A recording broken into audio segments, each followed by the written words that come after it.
Bien, eh bien, on va revenir au produit avec Pierre-Alain Denicourt de TVF qui nous présente donc un PC portable. Un PC portable...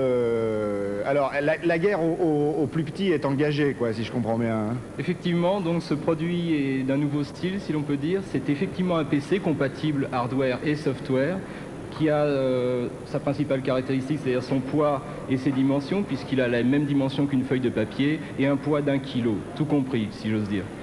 En fait, ce produit s'inscrit entre le monde du terminal de saisie portable, bien connu des industriels, et le monde du laptop, qui aujourd'hui est parfois encore trop lourd pour l'utilisateur. On a voulu définir un produit compact, résistant au milieu industriel pour ses utilisateurs, et pratique, disons, dans le cadre du bureau. Ce qui le particularise, c'est en fait son écran de haute définition où le clavier va apparaître, alors un clavier QWERTY, AZERTY, un clavier Minitel, un clavier de tout genre, des touches de fonction suivant l'utilisation de la personne. Malgré sa taille donc, et son épaisseur de 2,8 cm, il possède un disque silicium de 8 mégas. Il est piloté donc par un 80C186 à 12 MHz qui est lui-même aidé par son petit frère qui le décharge de toutes les tâches de communication. Vous avez également la possibilité d'avoir en interne un nouveau disque dur de 20 mégaoctets magnétique en 2,5 pouces.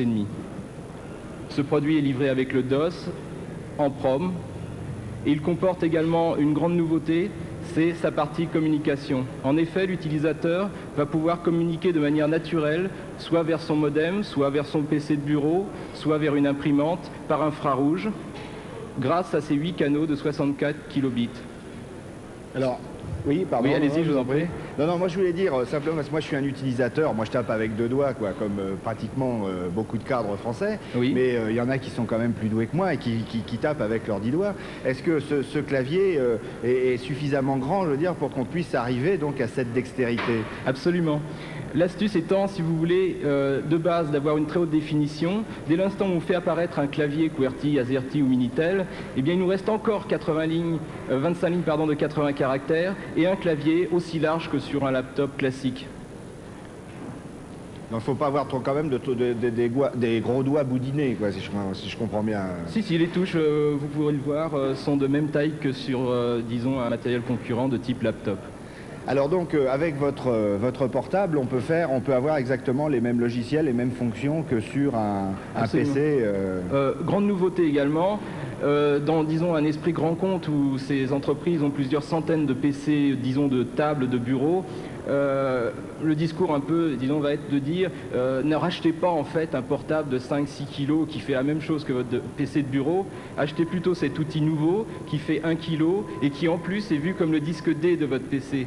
Ce qui fait que l'individu part du bureau, il n'a pas fini son travail, et bien tout simplement il déclare à son PC de bureau renvoie-moi mon logiciel en faisant tout simplement copie des 2 points et la personne part avec son D-Base ou son Lotus et le travail qu'il avait effectivement commencé au bureau pour le finir dans le train ou chez lui tranquillement. C'est infernal. C'est nouveau et c'est français, c'est fabriqué à Strasbourg. Très bien. Eh bien, merci donc d'être venu. On peut le voir fonctionner à quel endroit? Sur le stand TVF 4L 4004. Très bien. Je m'excuse, j'ai oublié de parler de son petit outil interne qui est lui-même un outil en tant que tel puisqu'il est assisté d'un microprocesseur. C'est une carte à mémoire d'un nouveau style, également par infrarouge. Elle communique avec le portable et joue en fait le rôle de dossier portable ou de disquette puisqu'elle a 1 méga en interne.